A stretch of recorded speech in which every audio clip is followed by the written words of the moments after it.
अनोखी कहानी।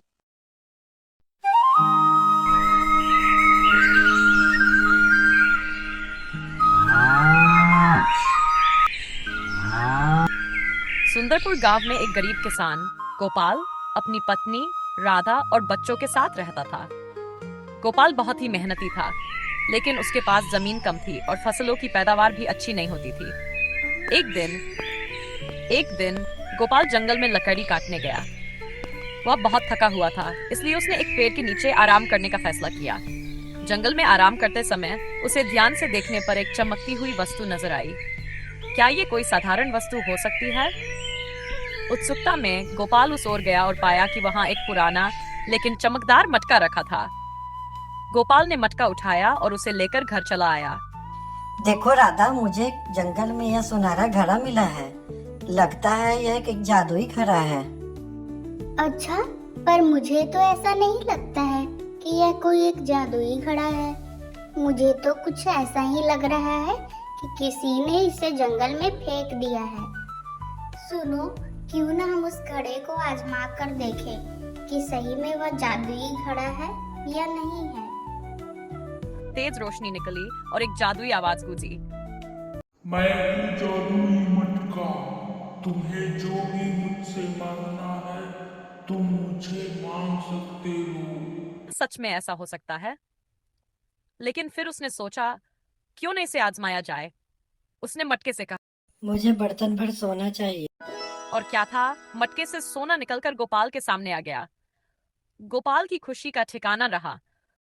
देखो राधा, हमें यह स्वादिष्ट भोजन इस सुनहरे मटके की वजह से ही मिले हैं। किसी को पता नहीं चलना चाहिए कि हमारे पास यह सुनहरा मटका है। गोपाल ने अपने खेतों के लिए अच्छी जमीन खरीदी, नई फसलें उगाने लगा और गांव के गरीब लोगों की भी मदद की। सबके साथ खुशी खुशी रहने लगा।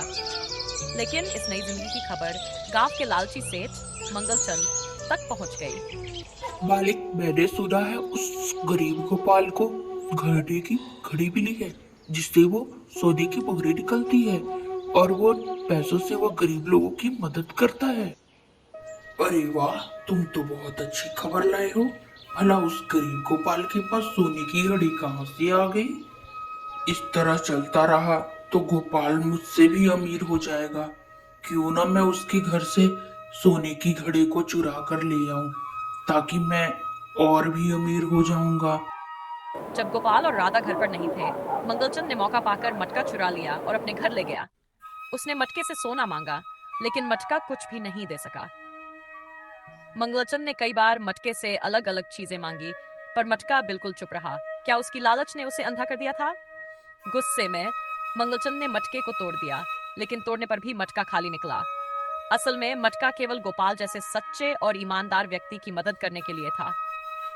अपनी लालच के कारण मंगलचंद को कुछ भी प्राप्त नहीं हुआ और उसे अपने कर्मों का फल भुगतना पड़ा। गोपाल और राधा ने अपनी मेहनत और सच्चाई से अपने जीवन को बेहतर बनाया। यह कहानी हमें यह सिखाती है कि सच्चाई और ईमानदारी से किया गया काम ही सफलता और खुशियां लाता है, जबकि लालच और धोखाधड़ी से कुछ भी नहीं मिलता। क्या आप भी ऐसा मानते हैं?